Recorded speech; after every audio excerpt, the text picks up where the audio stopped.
Moving on, we got the Bears stunning the Lions 28-13. Lions fall to 9-4, Bears 5-8.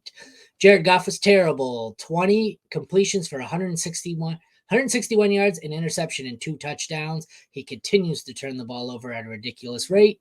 Justin Fields goes 223 for it and a touchdown, adds in 12 carries for 58 yards and a rushing touchdown, just like we all said he would.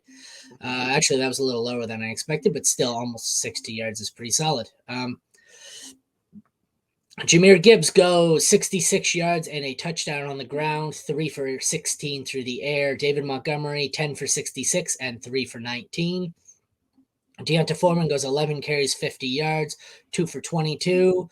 Almost nothing from Khalil Herbert and Roschon Johnson. So the debate of who was the guy here between Khalil Herbert and Roschon Johnson, the correct answer was Deonta Foreman, just like we all expected.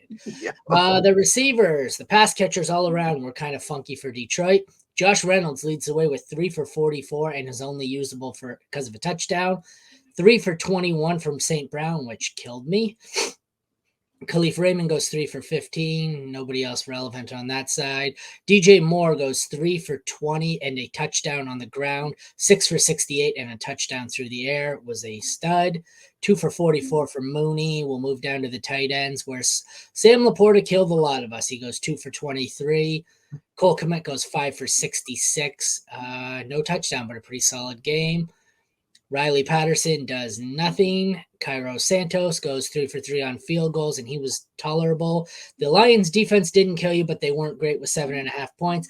And Chicago's defense was awesome. 2 interceptions, 4 sacks, a forced fumble, a fumble recovery, and 4 fourth down stops. This game was funky.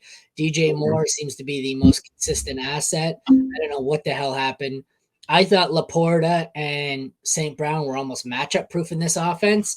It appears I was wrong. This is 2 games out of 3 where the Lions have looked terrible against the Bears. And I think, he was good last time, though, St. Brown. I don't know. What do you take away? This was a weird one. Yeah, I think it's the worst game of the year for both of those guys. Like Amon-Ra and Laporta have not had worse games all year. So unfortunately, it just happens. It's just rough sometimes. What it shows me is that Gibbs is so much safer than Montgomery because of the game script. He's going to be in the field, and if they get in these negative game scripts, he's going to be heavily involved. And this is what happened. And even in positive game scripts, he's on the field. So this is why I always prefer Gibbs over Montgomery. There's just more outs for him to succeed. Where Monty was fine, like he didn't kill you, but just like overall, it's just a much easier path for him. And good luck with the Chicago backfield. Like I don't even want to mess with it. It's too complicated. It's too confusing. But hey, like Justin Fields looked really good. So we thought against the Detroit defense, he was going to have a really good game. And he did have a really good game. Started out hot, regressed a little bit, and then kicked it off down the stretch. It's just, Chicago is going to be feisty, fighting for that playoff spot. They look like a solid team. So who knows what's going on with Detroit? It's just week to week, they just seem really chaotic right now. Yeah, I prefer Fields over Goff. Those two are both starters. I want both Lions running backs, no Bears running backs. I think on the receivers, I want St. Brown and I want DJ Moore, and that's it. And I'll take both tight ends, even though they both seem to have their ups and downs. And that's pretty much it for me. It's pretty consolidated here, even though the Lions guys let you down. I guess better to do it in week 14 than week 15 when it matters, unless week 15 or week 14 was when it mattered for you. Then you're screwed. Yep. Yeah, that would be unfortunate if you were in playoffs last week or this week.